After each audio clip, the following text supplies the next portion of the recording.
Assalamualaikum warahmatullahi wabarakatuh. Saya Mike Hazard Kadafi. Saya Saiful Rahman. Saya Mustiara Nur. Kami dari kelompok Lancar Jaya. Akan menjelaskan tentang akuntansi manajemen lanjutan. Tanpa basa-basi, mari ke inti videonya.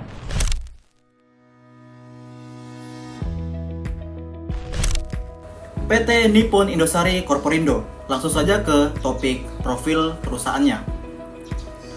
Perseroan resmi berdiri pada 8 Maret 1995 dengan nama PT Nippon Indosari Corporation.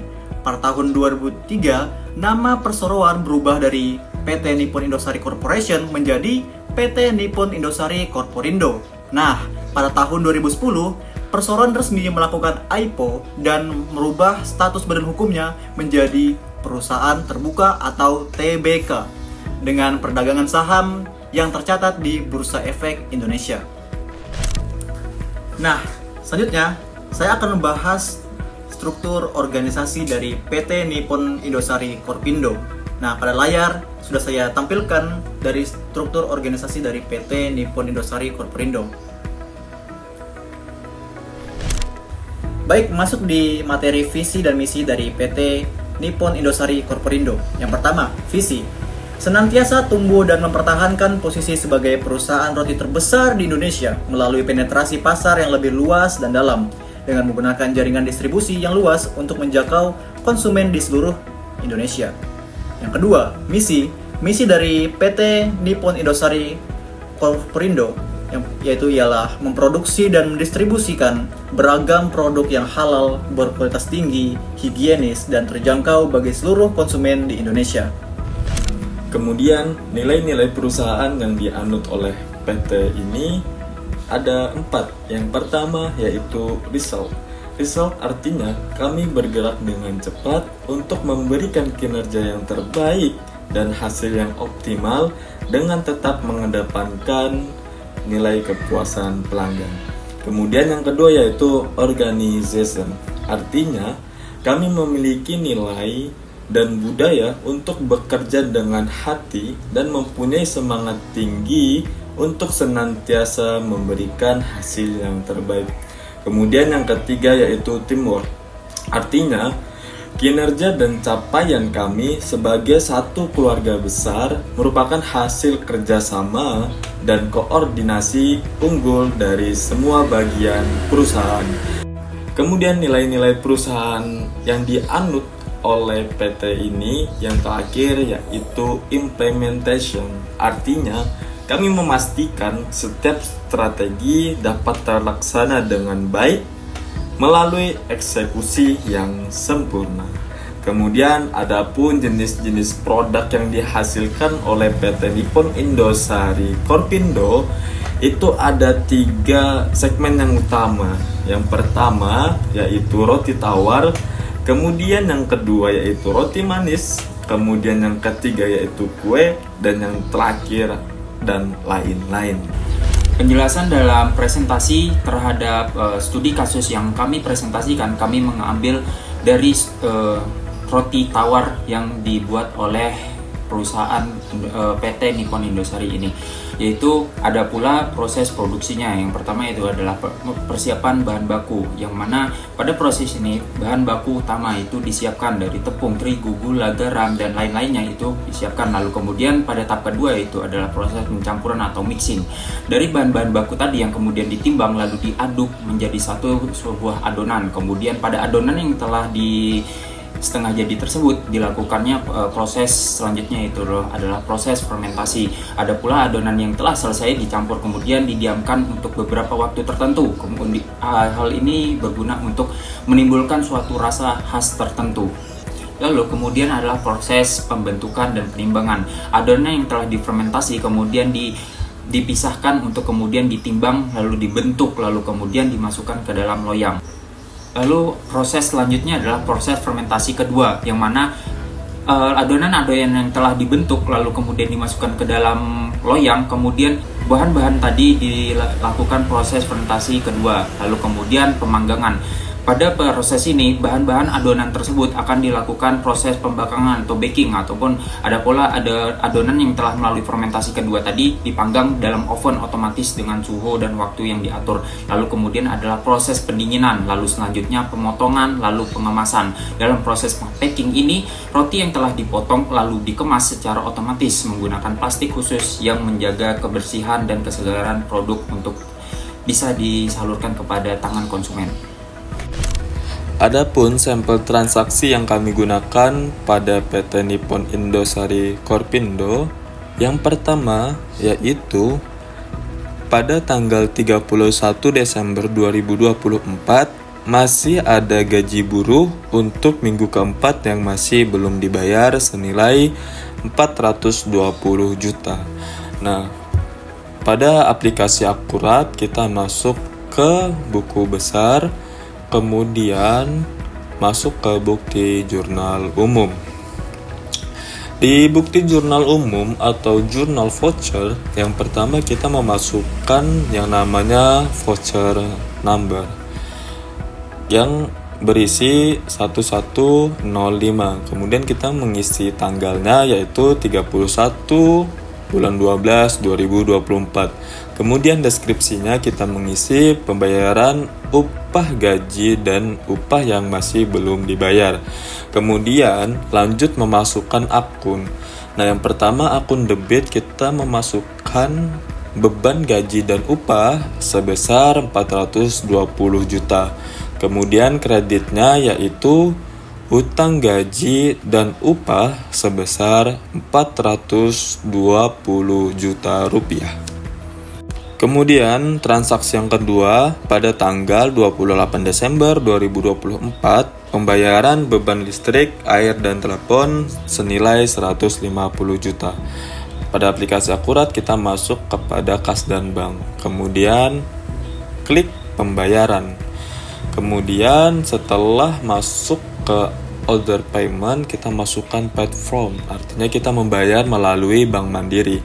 Kemudian kita mengisi voucher number, check number, kemudian kita mengisi tanggalnya yaitu 28 bulan 12 2024. Kemudian kita mengisi memo yaitu pembayaran beban listrik, air, dan telepon. Kemudian pembayarannya kita melalui Bank Mandiri. Kemudian kita mengisi akunnya, yang mana akunnya ini yaitu beban listrik, PAM, dan telepon senilai 150 juta. Setelah mengisi, kita harus memencet yang namanya amount senilai 150 juta rupiah. Berikut transaksi ketiga. Pada tanggal 15 Desember 2024, bagian gudang membuat permintaan pembelian berupa daftar berikut. Harga-harga berikut sudah termasuk dari PPN. Langkah-langkahnya, pertama, bagian gudang melakukan permintaan pembelian yang mana tampilannya akan sebagai berikut. Masukkan daftar dari pembelian ke dalam purchase requisitions dan simpan dan tutup. Setelah itu, masuk langkah kedua yakni pesanan pembelian. Tampilannya akan seperti berikut. Masukkan vendor yaitu PT Gandum Mas Kencana dan muncullah data-data sebagai berikut yang sudah termasuk harga-harganya dan termasuk sudah PPN-nya. Kemudian simpan dan tutup. Selanjutnya langkah ketiga yakni penerimaan barang yang mana tampilannya akan seperti ini yaitu receive item. Dia sudah termasuk dari daftar dari barang-barang yang telah di-input sebelumnya. Setelah itu simpan dan tutup. Selanjutnya langkah keempat yakni faktur pembelian yang dimana tampilannya akan seperti berikut, yakni masuk di purchase invoice, masukkan vendornya yang tadi PT Gandum Mas Kencana dan muncullah data-data sebagai berikut. Kemudian simpan dan tutup. Berikutnya langkah terakhir yakni pembayaran pembelian dari permintaan bagian gudang dan tampilannya akan sebagai berikut. Masukkan vendor PT Gandum Mas Kencana, pembayaran dari Bank Mandiri, dan datanya sebagai berikut. Setelah semua selesai, simpan dan tutup. Selanjutnya adalah transaksi keempat, yang mana pada tanggal 24 Desember 2024 perusahaan membuat penawaran penjualan. kepada Alfamart, yaitu roti tawar sebanyak 30.000 unit dengan harga Rp20.000, yang mana harga tersebut termasuk PPN. Lalu kemudian pada tanggal 26 Desember 2024, Alfamart menerima penawaran tersebut, yang kemudian perusahaan menerima pesanan penjualan. Lalu pada tanggal 27 Desember, perusahaan mengirimkan barang beserta faktur penjualan secara kredit dengan syarat pembayaran 2/15 N/30. Lalu pada tanggal 29 Desembernya, perusahaan menerima pelunasan atas transaksi tersebut. Pertama yaitu mengklik menu penjualan, lalu kemudian mengklik penawaran penjualan. Dalam penawaran penjualan di sini kita akan mengklik pertama yaitu memilih customernya yaitu Alfamart. Lalu memilih barang yang akan kita tawarkan yaitu roti tawar sebanyak 30.000 unit dengan harga Rp20.000. Lalu selanjutnya kita akan membuat pesanan penjualan, yaitu pertama kita memilih customernya yaitu Alfamart, lalu kemudian kita mengisi PO number, SO number, SO date yaitu tanggal 26 bulan 12 2024. Kita klik simpan dan tutup. Lalu selanjutnya memilih pengiriman pesanan. Dalam mengisi pengiriman pesanan, pertama kita tetap memilih customer yaitu Alfamart, lalu kemudian kita mengisi PO number, delivery number, lalu delivery date. Dipilihlah pesanan yang akan kita kirimkan tadi yaitu roti tawar sebanyak 30.000 unit. Lalu kita klik simpan dan tutup. Lalu selanjutnya klik faktur penjualan. Dalam mengisi faktur penjualan pertama, kita tetap memilih yaitu pelanggannya yaitu Alfamart. Lalu kemudian kita mengisi PO number, invoice number, lalu invoice date yaitu tanggal 26 bulan 12 2024. Lalu kita klik simpan dan tutup. Lalu yang terakhir, kembali ke menu penjualan, lalu kita klik penerimaan penjualan. Kita pertama yaitu memilih customernya yaitu Alfamart, lalu kemudian kita mengisi cek nomor yaitu di sini adalah 1344, lalu kemudian cek date yaitu tanggal 29 berdasarkan soal. Kita centang transaksi mana yang akan dibayarkan, yang akan diterima. Lalu setelah itu kita klik pada check amount pada tombol kalkulator di gambar di layar. Lalu kemudian setelah itu kita simpan dan tutup. Lalu terakhir yaitu adalah transaksi 5, yaitu tanggal 18 Desember 2024 perusahaan membuat perintah kerja untuk produksi roti tawar sebanyak 30.000 unit. Pertama, kita akan mengklik menu pabrikasi. Lalu kemudian kita klik perintah kerja. Setelah kita mengklik perintah kerja, kita akan mengisi start date yaitu tanggal mulainya produksi yaitu tanggal 18 bulan 12 2024. Kita ekspektasikan dalam produksi ini akan selesai dalam 2 hari yaitu tanggal 20 bulan 12 2024. Setelah itu kita akan memilih pekerjaan yaitu produksi roti tawar. Kemudian akan muncullah data-data barang-barang yang bahan baku yang nantinya akan diolah menjadi roti tawar. Lalu setelah itu kita simpan dan tutup.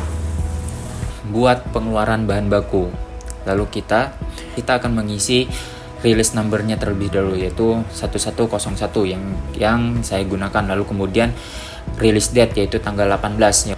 Lalu kita ambil bahan baku. Kita klik ambil bahan baku, lalu kita pilih semua bahan-bahan yang tercantum sebelumnya di perintah kerja, simpan dan tutup.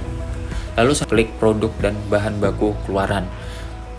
Untuk mengisi formulir ini, pertama kita mengisi result number, yaitu kita isi dengan di sini 1000. Muncullah data-data dari barang yang telah diproduksi, lalu kita isi kuantitasnya yaitu senilai 30.000 unit, lalu kemudian kita simpan dan tutup. Berikut adalah laporan raca Indux Kontrol dari PT Nippon Indosari Korpindo Tbk. Dapat dilihat yaitu jumlah kas dan bank yaitu senilai 5 miliar sekian, lalu piutang senilai 79 juta. Lalu jumlah aktiva secara keseluruhan yaitu 10 miliar 870 juta sekian. Dapat dilihat juga dari sisi kewajiban dan ekuitas. Dapat dilihat total kewajiban dan ekuitas itu sendiri berjumlah 10 miliar 870 juta sekian. Dapat dilihat juga dari laporan laba rugi dari PT Nippon Indosari Korpindo Tbk atas transaksi-transaksi yang kami kerjakan. dilihat didapatkan laba kotor dari penjualan perusahaan senilai 3 miliar 400 juta. Sekian. Dapatlah jumlah seluruhnya, yaitu sebelum potongan pajak senilai 2 miliar 300 juta. Lalu dapat dilihat setelah potongan pajak itu sendiri senilai 2 miliar 13 juta. Sekian.